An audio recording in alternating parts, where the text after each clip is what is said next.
আমরা কত অধ্যায়ের পড়াটা শিখব? অষ্টাদশ অধ্যায়ের নাম কি? মোক্ষয়োগ। মোক্ষয়োগ থেকে আমরা কত নম্বর শ্লোক শিখব? 66 নম্বর শ্লোক কে বলেছেন? শ্রী ভগবান বলেছেন। আমরা বলি সর্বধর্মান পরিত্যাজ্য মামেকম শরণম ব্রজ। তারপরে অহম তাম সর্বপাপেভ্যো মোক্ষয়িষ্যামি মা শুচ।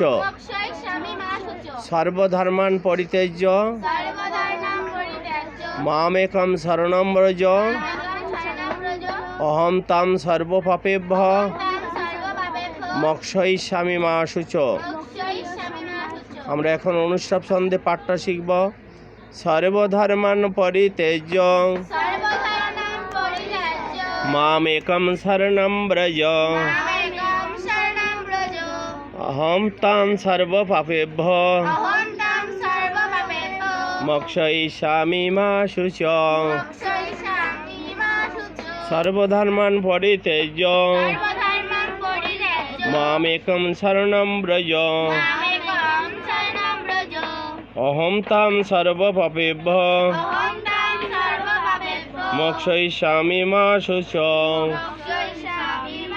শ্রী ভগবান বললেন সমস্ত ধর্মকর্ম পরিত্যাগ করে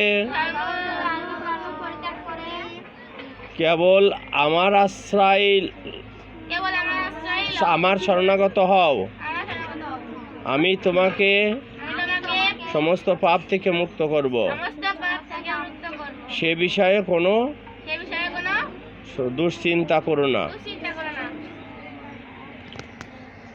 নমস্কার, আমার নাম সেতু দাস। আমি এখন অষ্টাদশ অধ্যায় মোক্ষয়োগ থেকে 66 নম্বর শ্লোকটি পাঠ করব।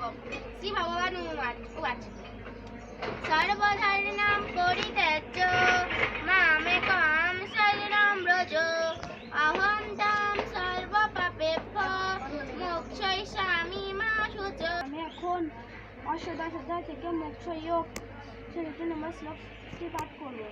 সর্বধর্মাণ পরিত্যাজ্য মামেকং শরণম ব্রজ অহং তাম সর্বপাপেভ্যো মোক্ষয়িষ্যামি মা শুচ।